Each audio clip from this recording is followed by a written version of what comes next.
পর পথে বসেছেন হলি আর্টিজানের কর্মচারীরা। তাদের অনেকেই কাজের খোঁজে ঘুরে বেড়াচ্ছেন দাঁড়ে দাঁড়ে। বেঁচে থাকার ব্যয় মেটাতেই হিমশিম খাচ্ছেন তারা। এদেরই একজন শিশির বৈরাগী ছিলেন হলি আর্টিজানের সহকারী পাচক, আর এখন ফুটপাতের দোকানি। উন্নত জীবন থেকে নেমেছেন রাস্তায়। আরো জানাচ্ছেন জেমসন মাহবুব। গুলশান ফুটপাতের এই দোকানিকে দেখলে আর 10 জন হকার বলেই মনে হবে। সবার মতোই তিনি ফুটপাতে স্বল্প পুঁজির এই ব্যবসায় নেমেছেন। তার নাম শিশির বৈরাগী। মাত্র 1 মাস আগেও তিনি ছিলেন হলি আর্টিজানের একজন সহকারী শেফ। 6,000 টাকা বেতন আর অন্যান্য সুবিধা মিলে মাসে আয় ছিল 20 থেকে 25,000 টাকা। গুলশানের জঙ্গি হামলা মাত্র 1 মাসে শিশিরকে পথে নামিয়েছে। এখন তো ভাই কইতে হয় আমাদের পথের আমরা ভিখারি হয়ে গেছি।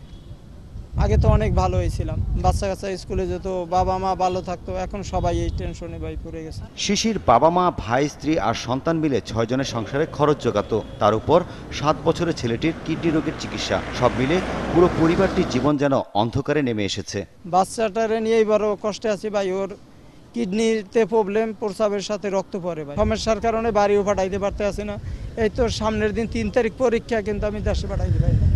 স্কুলে গেলে বেতন, আবার যাতায়াত খরচ, এই প্রায় 3-4 হাজার টাকা লাগে বাড়ি পাঠাইতে, কিন্তু সেটাও নাই আমার কাছে। এখন আমি তার জন্য বলছি যে বাবা কষ্ট করে লাগে, আবার ওখানে আর 1 বছর থাকবে। এখন বাচ্চার এই ওষুধ কেনা, নিজের চলা, বাসা ভাড়া, বাড়িতে বাবা মা খরচ, অনেক কষ্টে আছে। হলি আর্টিজানের প্রায় 100 খানেক কর্মচারী সবাই এখন শিশিরের মতো কর্মহীন। হলি আর্টিজান শুধু নয়, সেই হামলার পর গুলশানের অনেক হোটেল রেস্টুরেন্ট ঠিকমতো চলছে না। তার উপর অনেকগুলোকে বন্ধের নোটিশ দিয়েছে রাজউক। আমাদের রেস্টুরেন্টের বর্তমানে সবাই বেকার। কালকে আমরা ডিবি অফিসে গেছি, যে কয়জন একসাথে দেখা হয়েছে, পরপর 2 দিন গেলাম, সবাই বেকার। কেউ দেশের থেকে আসছে, মাত্র 2 জন না 3 জন ঢাকা আছে, আর সবাই যার যার এলাকা হ্যাঁ চলে গেছে। যে কয়জন আছি রেস্টুরেন্ট সবাই বেকার। সদস্য 75 জন।